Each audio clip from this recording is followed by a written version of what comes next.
Latar belakang ASEAN atau Association of Southeast Asian Nation atau bisa disebut juga sebagai Perhimpunan Bangsa-Bangsa di Asia Tenggara merupakan sebuah organisasi internasional yang mewadahi kerjasama 10 negara di Asia Tenggara. Baru-baru ini, ASEAN ingin kembali membahas kerjasamanya dengan Amerika Serikat. Pertemuan yang sempat ditunda ini akhirnya berlangsung 12 hingga 13 Mei 2022 di Washington DC, Amerika Serikat. Ketua ASEAN tahun ini yaitu Kamboja menunjuk Indonesia sebagai koordinator kerjasama antara ASEAN dan Amerika Serikat. Pertemuan ini membahas penanganan pandemi, kerjasama kesehatan, pendidikan, percepatan pemulihan ekonomi, dan berbagai tantangan geopolitik kawasan global hingga menanggulangi perubahan iklim. Masuk pada pembahasan terkait pembiayaan iklim, Presiden Jokowi mendorong komitmen negara maju lainnya untuk lebih memenuhi semua komitmennya dalam pencapaian NDC, Nationally Determined Contribution secara global. Pemerintahan Biden berulang kali mengatakan bahwa Asia Tenggara adalah salah satu prioritas utama Washington. Wilayah Asia Tenggara dianggap penting karena pengaruh Beijing yang sangat besar di Asia Tenggara. Sejak tahun lalu, sejumlah pejabat tinggi termasuk Wakil Presiden Amerika Serikat yaitu Kamala Harris, Menteri Luar Negeri Antony Blinken, dan Menteri Pertahanan Lloyd Austin telah mengunjungi Asia Tenggara. Presiden Jokowi mengatakan bahwa ASEAN berkomitmen meningkatkan proporsi energi baru dari 14% pada tahun 2018 hingga 23% pada tahun 2025 mendatang. Masuk pada masalah, perubahan iklim yang disebabkan oleh pemanasan planet diantisipasi untuk memicu tantangan dalam kondisi sosial, ekonomi, dan politik di seluruh dunia, terutama di kawasan ASEAN.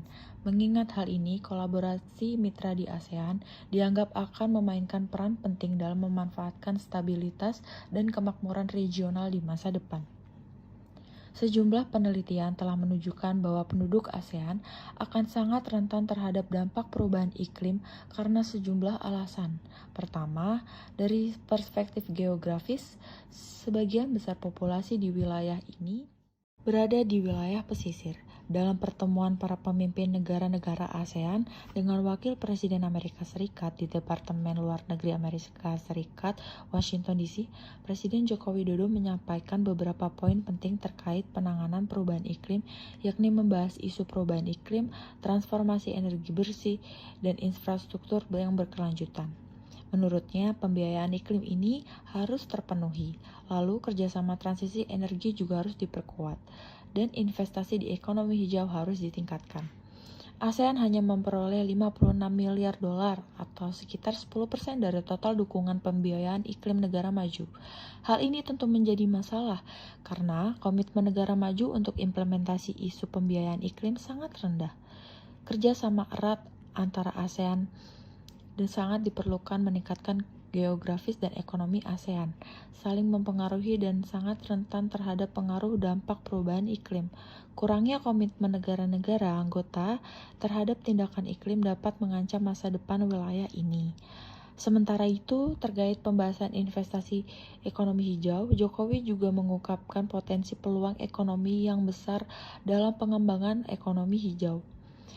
Menurut Jokowi, investasi di sektor infrastruktur hijau bisa menjadi unsur penting dalam kolaborasi ASEAN-AS yang membutuhkan setidaknya 2 triliun dolar dalam 1 dekade mendatang.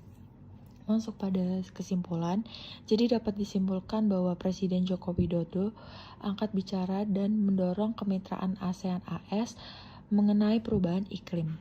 Presiden Jokowi juga menyampaikan 3 poin penting dalam pembahasannya, yaitu pembiayaan iklim yang terus dipenuhi, kerjasama transisi energi diperkuat, investasi di ekonomi hijau harus ditingkatkan.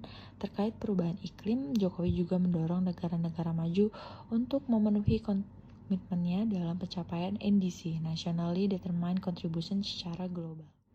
Menurut kelompok kami, Presiden Jokowi seharusnya dapat mengidentifikasi 3 hal penting yang dapat menjadi fokus kemitraan Asia-AS dalam penanganan perubahan iklim. Dari pembiayaan iklim, Bapak Jokowi juga harus terang menyampaikan bahwa negara ASEAN hanya dapat menerima 10% dari total dukungan pembiayaan iklim dari negara maju untuk tahun 2000 sampai 2019. Fokus kedua yaitu transisi energi, bahwa potensi yang dimiliki oleh Indonesia seperti energi surya maupun panas bumi, di mana saat ini pemanfaatannya baru mencapai 0,3% dari total potensi. Indonesia juga memiliki potensi besar sebagai hub pengembang ekosistem kendaraan listrik di kawasan. Fokus ketiga yaitu investasi ekonomi hijau berpotensi menghasilkan peluang ekonomi senilai 1 triliun dolar Amerika Serikat dan menyerap 5-6 juta pekerja hingga 2030 mendatang. Sekian dari kelompok kami. Untuk kurangnya mohon dimaafkan. Terima kasih.